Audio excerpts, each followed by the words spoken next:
اللهم صل على سيدنا ونبينا وشفيعنا وحبيبنا ومولانا محمد صلى الله عليه وعلى آله وأصحابه وبارك وسلم الحمد لله আল্লাহ তাআলার দরবারে অগণিত শুকরিয়া যে মহান রব্বুল আলামিন আমাদেরকে পবিত্র রবিউল সানি মাসের শেষ জুমা পর্যন্ত পৌঁছেছেন। সকলে শুকরিয়া জানাই আলহামদুলিল্লাহ।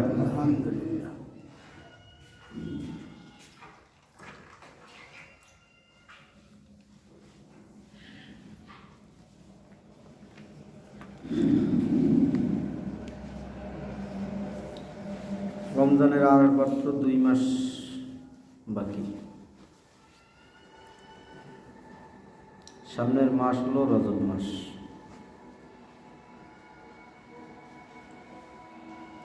রজব মাস থেকে আল্লাহ পাকের রাসূল সাল্লাল্লাহু আলাইহি ওয়াসাল্লাম রমজানের প্রস্তুতি নিতেন। কোন মাস থেকে বললাম? রজব মাস থেকে।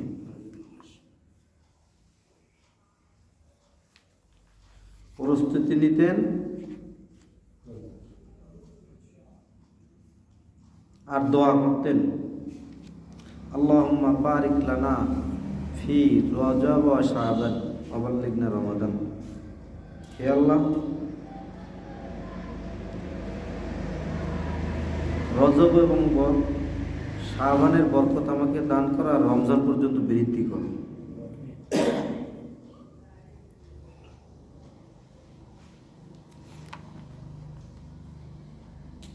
আসলে কিন্তু কথাটা যদি আপনি গুরুত্ব দেন তাহলে অনেক কিছু, গুরুত্ব না দিলে কিছু না। কারণ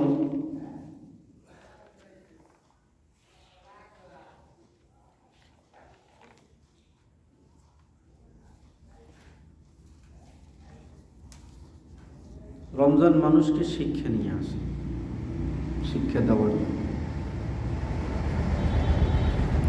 রমজান মাসে মানুষের মধ্যে গ্যাঞ্জাম ফাসাদ কিন্তু একটু কম হয়। খেয়াল করছে? স্বাভাবিক অন্যান্য মাসে যেরকম গ্যাঞ্জাম ফাসাদ হয়, রমজান মাসে কি অনেক কম হয়। যারা খারাপ মানুষ তারাও কিন্তু এই গ্যাঞ্জাম ফাসাদের মধ্যে কম দেয়।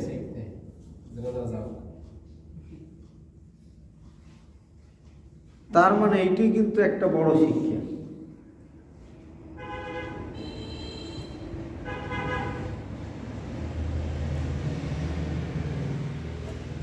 আল্লাহ পাক রব্বুল আলামিন বান্দার কাছে চানই বান্দার পরহেজগারি, অর্থাৎ তাকওয়া, খোদাভীতি, অর্থাৎ আল্লাহ তাআলার ভয়।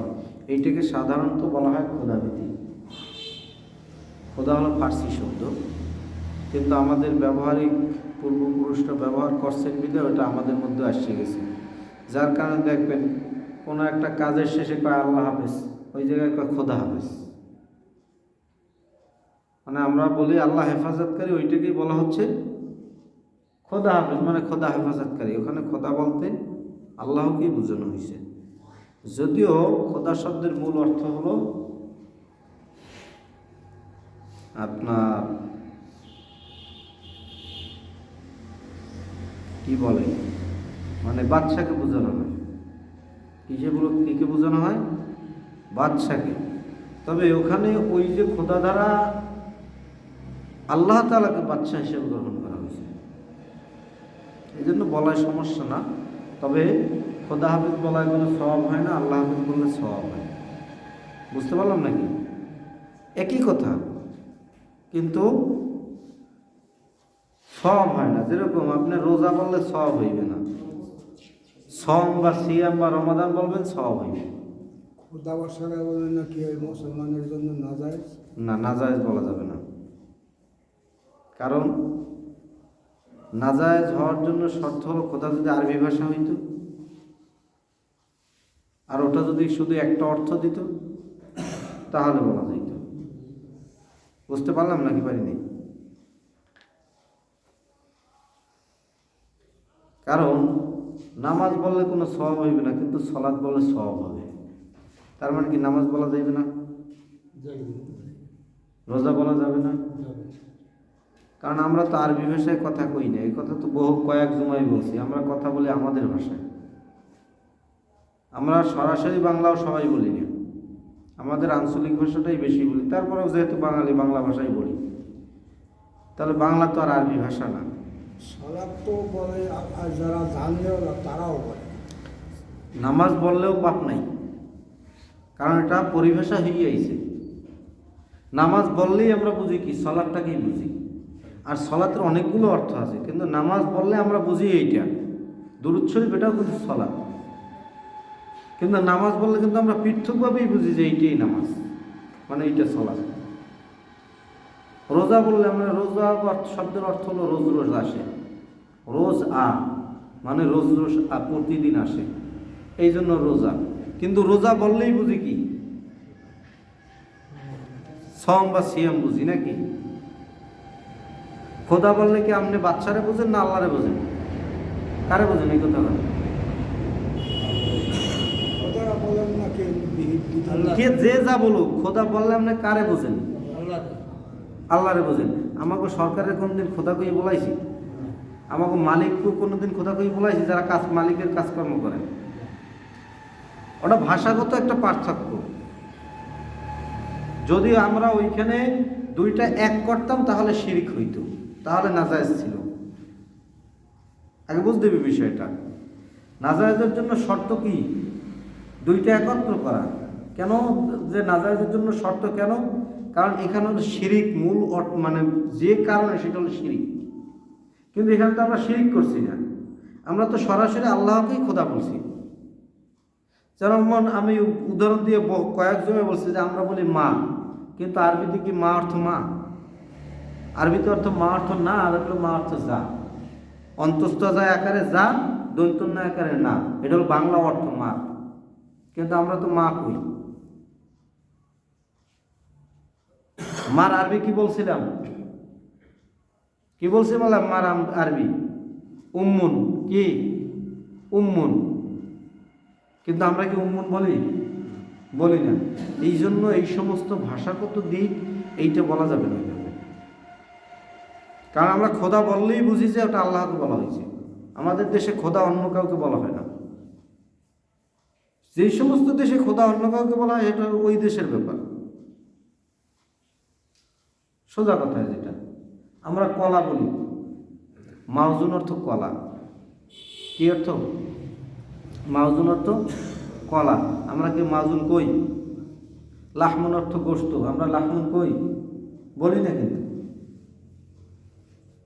এরপর আরো আছে আপনার মিলহন অর্থ লবণ, আমরা মিলহন বলি না কিন্তু। মাউন অর্থ পানি, কি বলছি? ওরা বই আরবিরে কয় মাউন, কি কয়? মাউন। কিন্তু আরবি শব্দটা হলো মাউন, কিন্তু আমরা মাউন বলি পানি, কেউ কেউ বলে জল। তার মানে এটা কিন্তু যেখানের যে ভাষা, ওই ভাষাটা আসলে কিসের হচ্ছে এটা আমরা, তার মানে আমরা খোদাকে কিন্তু ওরা যে খোদা বলতেছে ওই খোদার সাথে একত্র করছি না কিন্তু আমরা।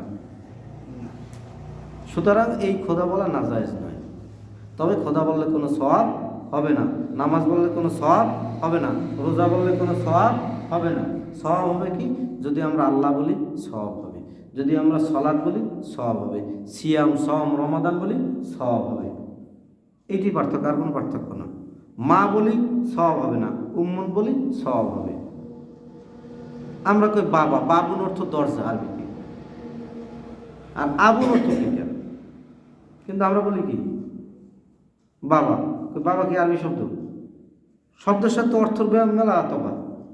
কোথায় বাবুন অর্থ দরজা, আর আমরা বাবা বলি। ওই বাবুন বাবার পার্থক্য কি? কোনো পার্থক্য নেই কিন্তু অর্থগত পার্থক্য আছে। কারণ আমরা বাবা বললে বুঝি আমার বাপ, আর দরজা আমাকে আলাদা শব্দ।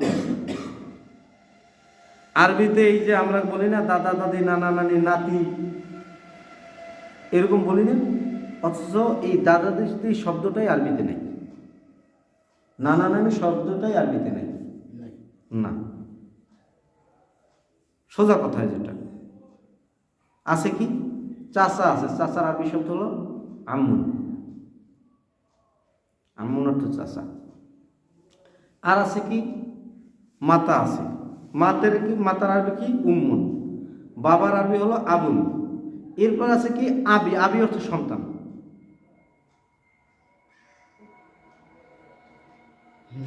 মানে একটার সাথে আর একটা পার্থক্য আছে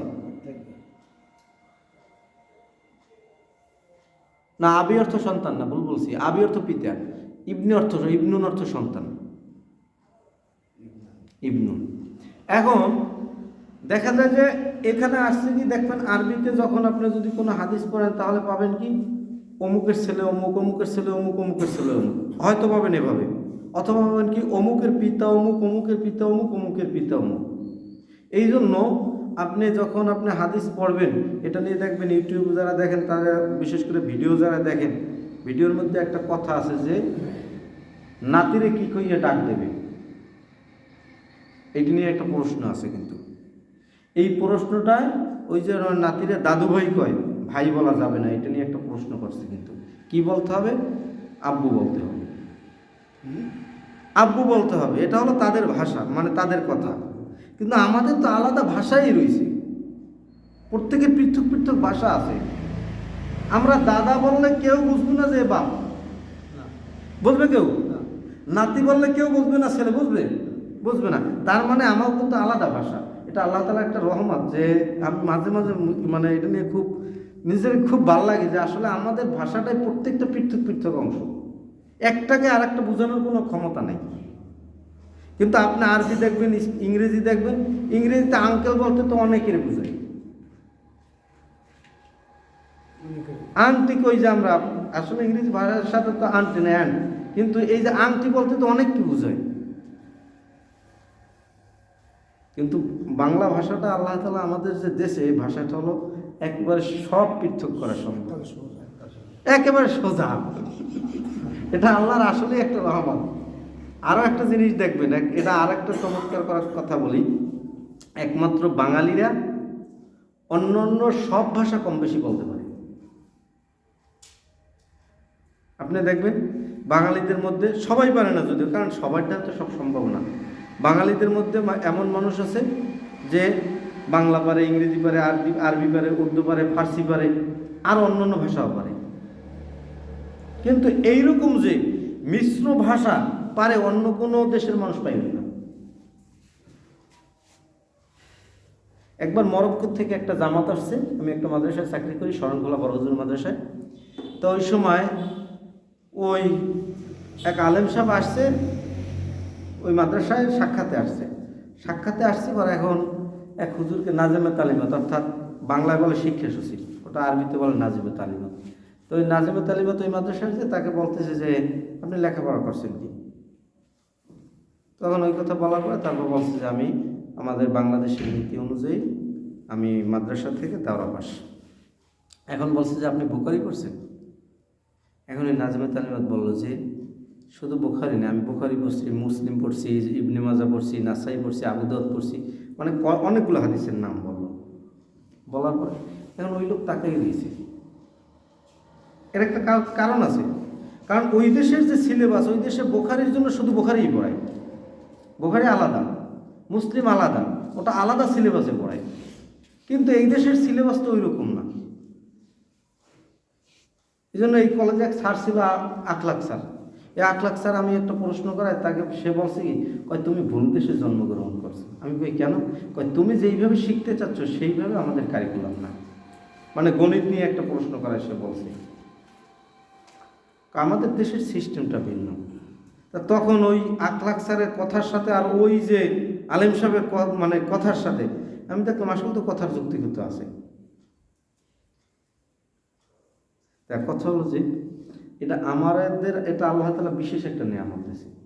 এটা আসলে বিশেষ একটা নিয়ামত যে বাঙালিরা অন্যান্য ভাষায়ও পারদর্শী। সবাই সব জিনিস যে হবে তা না। সবাই যদি শিক্ষক হয় তাহলে গাড়ি চালাইবে কিনা, ধান কাটবে কিনা, জমি চাষ করবে কিনা। তার মানে আল্লাহ তাআলা যার যেটা দরকার ওইটা আল্লাহ তাআলা দিচ্ছে, আমরা বুঝতেছি না। কিন্তু আল্লাহ তাআলা যে পজিশনে ওই মানুষটা থাকলে ভালো হবে ওই পজিশন আল্লাহ তাআলা দিচ্ছে। হয়তো আমাদের দৃষ্টিতে কখনো ভালো হয়, কখনো খারাপ হয়। তা আল্লাহ তাআলা চায় যে আল্লাহ তাআলাকে আপনি বোঝেন, যে কোনো পন্থা দিয়ে হোক আল্লাহ তাআলাকে বোঝেন। আর আপনি যদি আল্লাহ তাআলাকে বোঝেন, আপনার নাম লাভ না আল্লাহর লাভ? বলেন, আল্লাহর কোনো লাভ নেই, লস নেই, লাভ নেই, লস নেই, আপনার লাভ। কেন লাভ?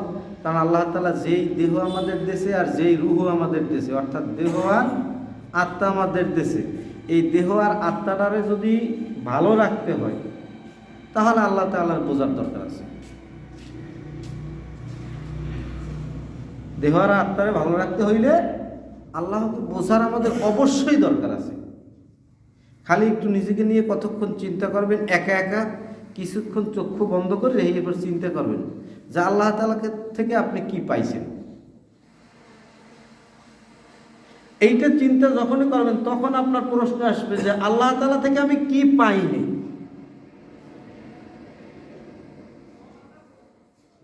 কারণ আপনার আমার জন্ম থেকেই সবকিছু আল্লাহ তাআলা থেকে পাওয়া। যে কিরকম, কত সন্তান তো জন্মের আগেই মারা যায়, গর্ভের মধ্যে মারা যায়, আমি তো যেতে পারতাম।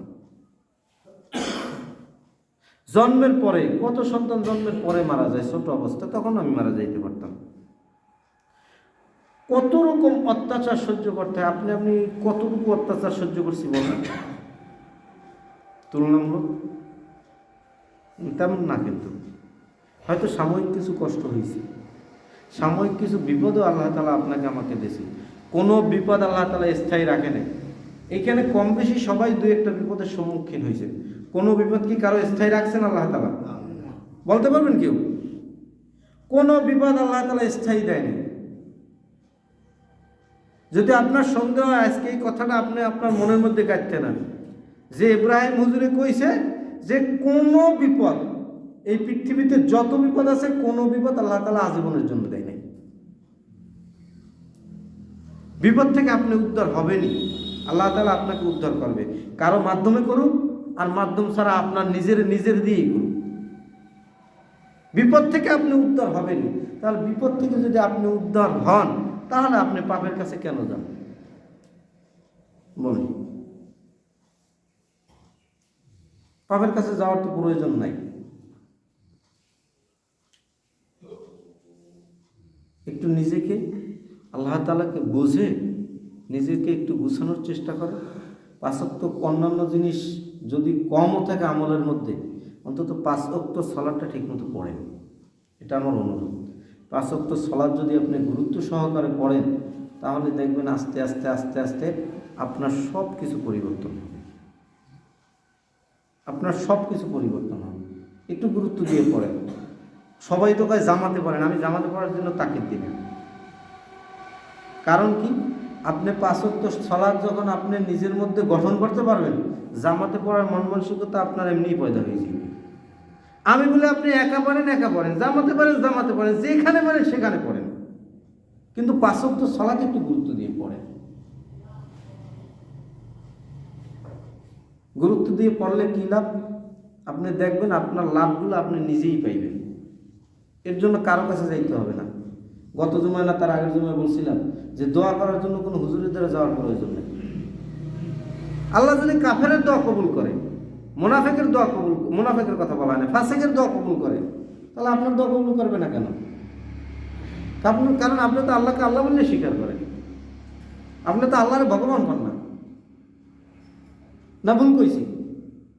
তাহলে আপনি যখন আল্লাহকে আল্লাহ বললে স্বীকার করেন, নবীকে নবী বললে মানেন, আপনি ইসলামের কাজগুলো আপনার কাছে ভালো লাগে, আপনি ইসলামের কাজগুলো আপনি মানেন, তাহলে আপনার কথা আল্লাহ শুনবে না কেন? আপনার ইব্রাহিম হুজুর তো দৌড় লাগবে কেন? এই জন্য আপনার নামাজটা, পাঁচ ওয়াক্ত নামাজটা গুরুত্ব দিয়ে পড়েন। আর এর সাথে সাথে নিজের যতটুকু কাজ, এই কাজটা চেষ্টা করবেন সততার সাথে করার। যতটুকু কাজ সততার সাথে করার। কোনো দায়িত্বে যদি কেউ থাকেন, আপনি চেষ্টা করবেন আপনার দায়িত্বটা কমপ্লিট করার। যদি একটু ভুল হয়ে যায় সেটা যাইতে পারে, কারণ সব কাজে আমি ইমামতি করি, আর আমার ইমামতির মধ্যেও কত ভুল থাকে। 100% কোনো কাজ করা আমাদের দ্বারা, আমরা যেই মানুষ, যেই জামানার মানুষ, আমাদের দ্বারা 100% কোনো কাজ করা সম্ভব না। সুতরাং ভুলের আমাদের অভাব নাই, চেষ্টা করব যতটুকু পর্যায়ে আমরা যাইতে পারি সততার মধ্যে, নিষ্ঠার সাথে দায়িত্ব পালন করতে পারি, তাহলে আল্লাহ তাআলা আমাদের এর মধ্যে বরকত দান করবে, আর আমাদের যাবতীয় প্রয়োজন আল্লাহ তাআলা মিটিয়ে দেবে, যেগুলো আমরা কল্পনা করতে পারবো না। আল্লাহ তাআলা যা বললাম আমি সহ সকলকে আমল করার তৌফিক দান করুন। সামনেই রজব মাস, এই রজব মাস থেকে কি বললাম, শুরুতেই বলছিলাম, কি বলছিলাম, কিসের প্রস্তুতি? রমজানের প্রস্তুতি। কিসের প্রস্তুতি? রমজানের প্রস্তুতি। সামনের মাস থেকে মাত্র আছে কয়দিন? কালকের দিন আছে অথবা পরশু দিন আছে, বেশি দিন বাকি নেই এই রজব মাস আসতে। তার মানে রমজানের আসে 2 মাস। আমাদের নিজেদের প্রস্তুতি নিতে হবে রমজানের জন্য, নিজেকে সংশোধন করার। কারণ একটা হাদিস আছে, যে ব্যক্তি রমজান মাস পাইল অথচ তার গুনাহ মাফ করাইতে পারলো না, আল্লাহ তাআলা লানত তার প্রতি। আল্লাহ তাআলা যেন ওই লানত থেকে আমাদের সকলকে মাফ করেন। সকলে বলেন আমিন। ওয়া আখিরু দাওয়ানা আলহামদুলিল্লাহি রাব্বিল আলামিন।